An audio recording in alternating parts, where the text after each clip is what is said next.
વંદે માતરમ વિદ્યાર્થી મિત્રો, આજના આ ઓનલાઈન સેશનમાં આપનું હાર્દિક સ્વાગત છે. આજે આપણે શીખીશું ધોરણ 4 વિષય અંગ્રેજી. તો આપણે આજે અંગ્રેજીમાં શીખી રહ્યા છીએ unit 1 get up and dance. તો બાળ મિત્રો, આજે આપણે ગેટ અપ એન્ડ ડાન્સની અંદર એક્ટિવિટી 1 જોઈએ, એટલે કે રેમ, એટલે થશે કવિતા. આપણી કવિતા છે હોપ અ લિટલ. હોપ એટલે કૂદવું, એટલે કે ઠેકડો મારવો, અને લિટલ એટલે નાનો, તો નાનો ઠેકડો મારવો અથવા નાનો કૂદકો મારવો. તો આપણે અહીંયા જોઈએ એમના મિનિંગ. તો અહીંયા આપેલું છે અ લિટલ, તો અ લિટલ એટલે થશે થોડું. પછી આપેલું છે વન, તો વન એટલે થશે એક. ONE વન એટલે થશે એક. પછી આપેલું છે ટુ, એટલે કે TWO ટુ એટલે થશે બે. પછી આપેલું છે થ્રી, THREE એટલે થશે થ્રી. થ્રી એટલે ત્રણ, બરાબર. એટલે કે વન એટલે એક, ટુ એટલે બે, અને થ્રી એટલે ત્રણ. જે આપણે અંગ્રેજી અંક અહીંયા તેમના સ્પેલિંગ આપેલા છે, બરાબર. તો આપણે તેનું ગુજરાતી જોયું. હવે જોઈએ યોર. YOUR યોર એટલે તારું અથવા તમારું. પછી આપેલું છે ની, બરાબર. તો નીઝ એટલે થશે ઘૂંટણ, બરાબર. તો KNEES નીઝ એટલે ઘૂંટણ. પછી આપેલું છે હેડ, તો HEAD હેડ એટલે થશે માથું. પછી આપેલું છે બેડ, એટલે કે BED બેડ એટલે થશે પલંગ. હવે આગળ આપેલું છે લેટ્સ લર્ન, બરાબર. તો ચાલો આપણે લર્ન એટલે વાંચીએ. તો આપણને આપેલા છે એક્શન વર્ડ્સ. જે વાક્યમાં જે શબ્દો ક્રિયા દર્શાવે છે તે શબ્દોને એક્શન વર્ડ્સ કહેવાય છે, એટલે કે ક્રિયાદર્શક શબ્દો કહેવાય છે, બરાબર. જેમ કે તમે હાલની કોઈ ક્રિયા કરો છો, એ વસ્તુ તમને જો દર્શાવતી હોય તો તેને કહેવાય છે એક્શન વર્ડ્સ. પછી અહીંયા તમને એક્ઝામ્પલ આપેલું છે. એક્ઝામ્પલ એટલે કે ઉદાહરણ. તો તમને આપેલું છે ટુ ગો. ટુ ગો એટલે થાય જવું, બરાબર. તમે અત્યારે કઈ જગ્યાએ જઈ રહ્યા છો, તો તેઓને આપણે કહીશું કે ટુ ગો, બરાબર. એટલે કે જાય છે. તો હાલની ક્રિયા દર્શાવતું શબ્દ છે કે જાય છે, બરાબર. કોઈ પણ માણસ કોઈ જગ્યાએ જાય છે ત્યારે તમે બોલો છો ટુ ગો, બરાબર. તો ત્યારે તે બહાર જતી હોય છે તો આપણે એમને એવું કહીએ છીએ, એટલે એક્શન વર્ડ્સ કહેવાય. એટલે કે જે વાક્યો છે એ હાલના જે શબ્દો છે એ ક્રિયા દર્શાવે છે. પછી આપેલું છે આગળ, તો આપણને આપેલા છે એક્શન વર્ડ્સ, બરાબર. જેમ કે હાલની ક્રિયામાં તમે કોઈ પણ એક્શન વર્ડ્સ આપેલા હોય છે તો એ કહેવા હોય છે. તો આપણે અહીંયા એના સ્પેલિંગ, તેના અંગ્રેજી ઉચ્ચાર અને તેના ગુજરાતી અર્થ સમજીએ. તમને આપેલું છે સૌથી પહેલું કે ટુ હોપ, TOHOP એટલે કે ટુ ઓપ. કોઈ પણ હાલની ક્રિયા દર્શાવવા માટે આગળ શું લાગે છે, તો આગળ લાગશે TO. જે વસ્તુ આપણને જે શબ્દો બતાવ્યા છે તે ક્રિયા દર્શાવે છે, તો તેની આગળ આવે છે TO. જેમ કે કૂદવું, દોડવું, રમવું, ખાવું, પીવું, આવા બધા જ અંગ્રેજી શબ્દોની આગળ આવશે ટુ, બરાબર. તો એના માટે આપણે અહીંયા ટુ આપેલો છે જે ક્રિયા દર્શાવે છે. અને હોપ, હોપ એટલે કૂદવું, બરાબર. તો અહીંયા આપેલું છે ટુ હોપ, એટલે કે એક પગે કૂદવું, અથવા તમે એમને કૂદવું પણ કહી શકો, બરાબર. તો એક પગે કૂદવું. પછી આપેલું છે ટુ જમ્પ, તો ટુ જમ્પ એટલે પણ થાય છે કૂદવું, બરાબર. તો અહીંયા આપેલું છે ટુ જમ્પ, બરાબર. તો અહીંયા આપેલું છે ટુ જમ્પ એટલે કે કૂદવું, બરાબર. તો જમ્પ એટલે થશે કૂદવું. પછી આપેલું છે ટુ રન, બરાબર.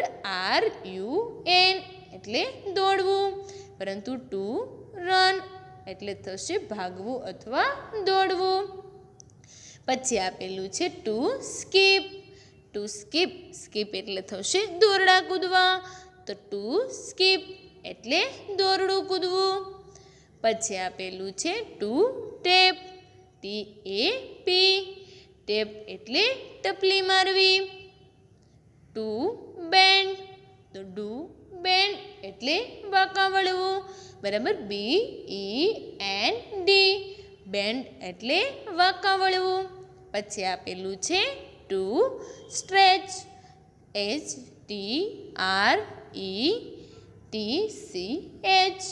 ટુ સ્ટ્રેચ એટલે ખેંચવું.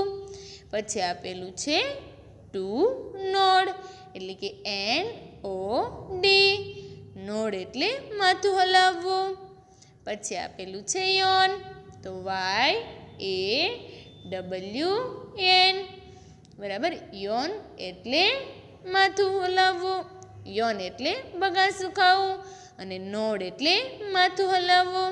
તો અહીંયા સ્પેલિંગ આપેલું છે યોન, તો યોન એટલે બગાસું ખાવું. પછી આપેલું છે ટુ સ્લીપ, એટલે કે SLEEP, ટુ સ્લીપ એટલે ઊંઘવું અથવા સૂઈ જવું. પછી આપેલું છે ટુ વેક અપ, બરાબર. વેકઅપ એટલે જાગવું, તો ટુ વેકઅપ એટલે જાગવું. પછી આપેલું છે two wash, WASH, two wash એટલે ધોવું, વોશ એટલે ધોવું. પછી આપેલું છે બ્રશ, TOBRUSH, એટલે કે ટુ બ્રશ એટલે દાંત સાફ કરવા. પછી આપેલું છે ટુ બેથ, બરાબર. બેથ એટલે નહાવું, તો ટુ બેથ, BATHE, બેથ એટલે નહાવું. પછી આપેલું છે ટુ ક્લીન, CLEAN, ક્લીન એટલે સાફ કરવું. કોઈ વસ્તુને તમે સાફ કરો છો તો કહેવાય છે ક્લીન, બરાબર. તો એના માટે આપણે અંગ્રેજી શબ્દ યુઝ કરીશું ક્લીન. પછી આપેલું છે ઈટ, તો ટુ ઈટ, EAT, તો ટુ ઈટ એટલે ખાવું, ખાવું અથવા જમવું. પછી આપેલું છે ટુ ડ્રિંક, તો ડ્રિંક એટલે પીવું, તો ટુ ડ્રિંક એટલે થશે પીવું. પછી આપેલું છે ટુ સીટ, તો SIT, ટુ સીટ એટલે બેસવું. પછી આપેલું છે ટુ સ્ટેન્ડ, તો સ્ટેન્ડ એટલે ઊભા રહેવું, તો સ્ટેન્ડ એટલે ઊભા રહેવું. STAND, સ્ટેન્ડ એટલે ઊભા રહેવું.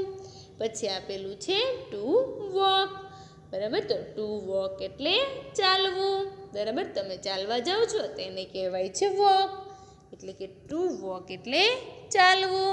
પછી આપેલું છે કિક, તો ટુ કિક એટલે લાત મારવી, બરાબર. KICK, કિક એટલે લાત મારવી. તમે કોઈને લાત મારો છો તો એને કહેવાય છે કિક.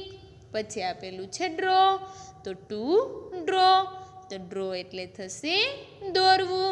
તમે કોઈ પણ ચિત્ર દોરો છો તો આપણે એમને કહીએ છીએ ડ્રો, બરાબર. એટલે કે આપણે ડ્રો કરીએ છીએ, એટલે કે આપણે ચિત્ર દોરીએ છીએ. તો એના માટે સ્પેલિંગ આવશે DRAW, ડ્રો એટલે દોરવું. પછી આવે છે ટુ ક્લેપ, તો ટુ ક્લેપ એટલે તાળી પાડવી, CLAP, ક્લેપ એટલે તાળી પાડવી. તમે જ્યારે તાળી પાડો છો તેને કહેવાય છે ક્લેપ. પછી આવે છે આગળ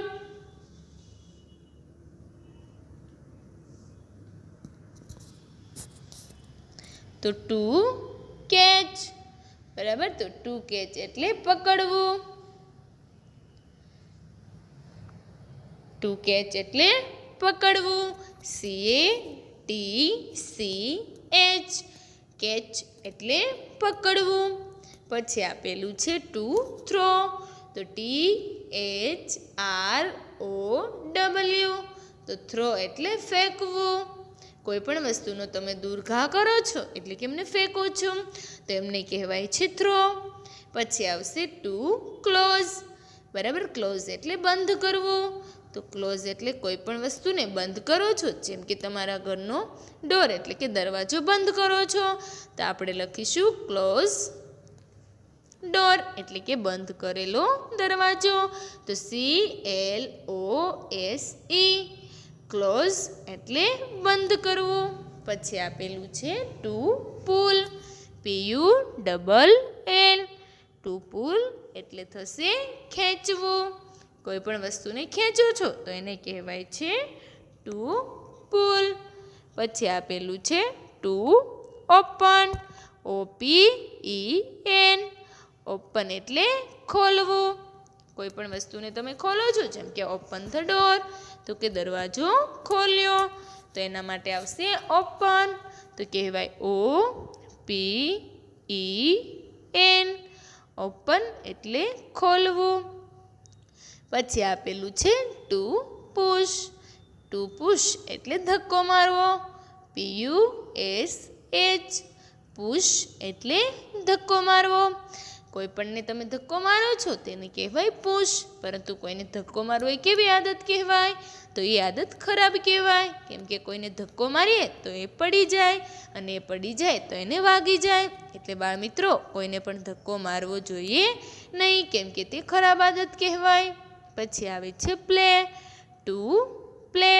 પ્લે એટલે રમવું, PLAY. પ્લે એટલે રમવું. પછી આવે છે ટોક, TALK. ટુ ટોક એટલે વાત કરવી.